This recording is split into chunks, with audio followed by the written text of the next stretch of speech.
त्याचा निषेध करण्यासाठी आपण इथे एकत्र झालेले आहोत। आज देशभर मुकेश मोहन यांची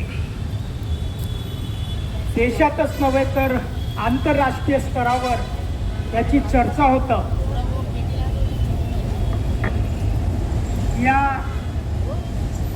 मुकेश मोहन हे कोण आहेत तर हे राजस्थानचे यूट्यूबर आहेत, ज्याला आपण डिजिटल मीडियाचे पत्रकार म्हणतो। डिजिटल मीडिया, प्रिंट मीडिया आणि इलेक्ट्रॉनिक मीडिया हे मीडियाचे 3 जे प्रकार आहेत।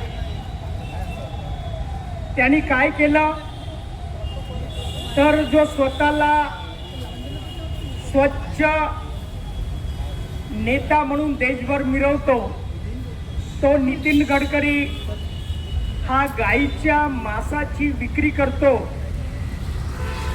या पद्धतीचं आर्टिकल, या पद्धतीची सविस्तर मांडणी कारवान नावाच्या राष्ट्रीय कीर्तीच्या एका इंग्रजी मासिकात सविस्तर मांडणी झाली। म्हणजे त्यांनी किती प्रकारची बनवाबनवी केली।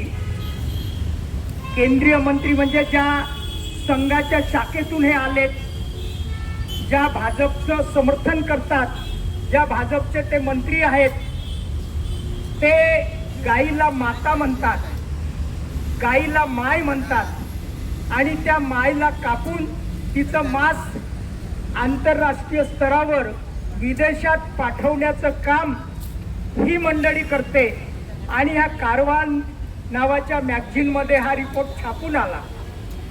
तो रिपोर्ट इंग्रजीत असल्यामुळं आणि या मॅगझिन मर्यादित असल्यामुळं सर्वसामान्यापर्यंत या गोष्टी गेल्या नव्हत्या आणि म्हणून मुकेश मोहन यांनी ही गोष्ट आपल्या यूट्यूबच्या माध्यमातून सर्वसामान्यांना समजेल अशा पद्धतीनं त्यांना ती मांडणी केली आणि ती मांडणी केल्यामुळं त्याच्यावर 50 करोड म्हणजे 50 खोके, आतापर्यंत खोक्याचा विषय ह्या महाराष्ट्रात तरी खोके आणि ओके हे सुरू होतं, तर त्या 50 करोडचा दावा हा रोडकरी नावाचा गडकरी यांनी त्यांच्यावर ठोकला आणि त्यांच्यावर सायबर सेलमध्ये गुन्हे दाखल झाले, त्याचा मोबाईल जप्त केला, या पद्धतीनं त्याच्यावर कारवाई झाली आणि देशाविदेशात या विषयाला वाचा फुटली। ध्रुव राठी नावाचा एक ग्रस्त आहे जो भारतातला पण विदेशात राहतो, आंतरराष्ट्रीय स्तरावर त्याची जी मांडणी असते अशा पद्धतीनं या मुकेश मोहन सोबत मोठ्या प्रमाणात मंडळी उतरली आणि ज्यांनी कारवान कधी नाव ऐकलं नव्हतं, ज्यांना काही त्याची ABCD माहीत नव्हती, त्या यांनी गुन्हा दाखल केल्यामुळं नागपूरच्या सायबर सेलनी गुन्हा दाखल केल्यामुळं त्याची जगभर पुन्हा चर्चा झाली आणि म्हणून मला वाटतं की तसं त्यांनी हे एक चांगलं काम केलं की गुन्हा दाखल केल्यानं त्याची जागतिक स्तरावर माहिती झाली। मात्र एक गोष्ट त्यांच्या डोक्यात होती की सर्वसामान्य जे पत्रकार आहेत त्यांचा आवाज दाबण्याचं काम त्या निमित्तानं त्यांनी केलं। आमच्या इथे नागपुरातले एक आमचे पत्रकार मित्र आहेत जे विजय खवसे आहेत। नागपुरात जेव्हा CPनी एक बैठक बोलावली आणि सांगितलं की इथं नशामुक्त नागपूर करायचं आहे आणि त्याच मीटिंगमध्ये त्यांनी एक व्हिडिओ दाखवला की नशा विकणारे किंवा आणखी अवैध धंदे करणारे हे नागपुरात आजही आहेत असं जेव्हा त्यांनी सांगितलं तर त्यांच्यावरच मात्र उलट गुन्हे दाखल करण्याचं काम या नागपुरात झालं। आमचे एक नॅशनल दस्तक नावाचा शंभू सिंग नावाचा एक OBCचा तरुण आंबेडकरी पत्रकारितेतून दिल्ली, लखनौ या परिसरात मोठ्या प्रमाणात तो एक चॅनल चालवायचा, त्याच्याही चॅनलवर या पद्धतीनं बंदी आणली। मित्रांनो, मी बहुजन समाज पार्टीचा प्रदेशचा मीडियाचं काम सांभाळतो। माझं स्वतःचंही माझ्या स्वतःच्या नावानं उत्तम शेवडे या नावानं माझंही यूट्यूब आहे. मागच्या 3-4 वर्षापासून मी त्यावर जे काही छोट्या मोठ्या ॲक्टिव्हिटी असतात त्या टाकण्याचं काम करतो. मित्रांनो, सोशल मीडिया हा, कारण इथला इलेक्ट्रॉनिक आणि प्रिंट मीडिया हा प्रस्थापितांचा गोदी मीडिया झाला आहे. हे इथलंच मीडिया सांगतं की हा गोदी मीडिया आहे आणि गोदी मीडियात या गोष्टी येत नाही. म्हणून फुले शाहू आंबेडकरी विचारांची जी मंडळी आहे, ज्याला आम्ही बहुजन म्हणतो, तर हे बहुजन पत्रकार मात्र आता फुले शाहू आंबेडकरी विचार घेऊन, परिवर्तनाचा विचार घेऊन देशात एक नवीन समीकरण मांडू इच्छितात आणि प्रस्थापितांचे डावे त्यामुळे दणाणले आहेत.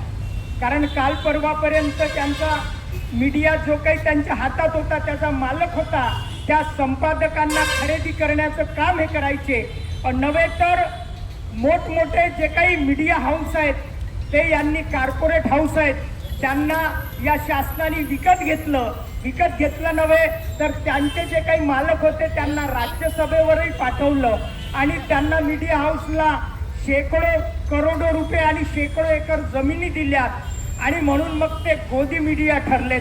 अशा वेळेस आमच्या हातात असलेला मीडिया, आमच्या मोबाईलमध्ये असलेला मीडिया आम्ही वापरला आणि तो वापरू नये, यांना एक्सपोज करू नये, यांचे कपडे उतरवू नये, तर यांचा भ्रष्टाचार समोर येऊ नये म्हणून यांनी मात्र मुस्कटदाबी करण्याचं काम केलं.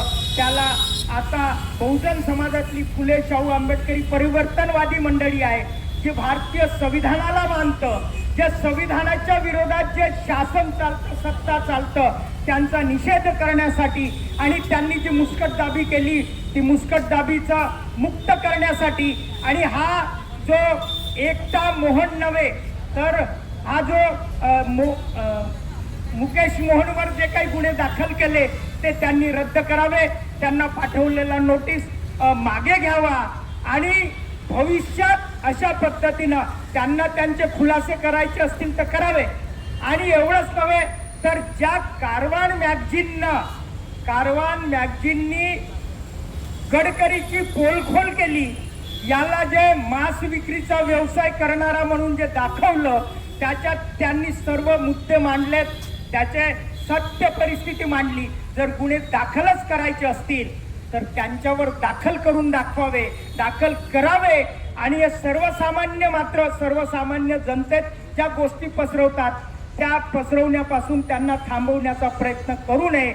असं जर झालं तर बहुजन समाज पार्टी सुद्धा, कारण आम्ही मुकेश मोहनचं समर्थन केलेलं आहे, मुकेश मोहननी काही वाईट केलेलं नाही आणि मग सर्वसामान्य त्याच्यापासूनची जी सामान्यपर्यंतची जी री आहे, कारण आता मुकेश मोहन हे मोठं नाव आहे आणि मोठ्या माणसांनी ज्याला मोठं समजलं जातं तसा मोठ्या माणसांनी त्याच्यावर गुन्हे दाखल केले, त्याच्यामुळं मोठं प्रकरण, त्यांच्या मायच्या मासाचं प्रकरण हे देशभर चर्चेत आलेलं आहे.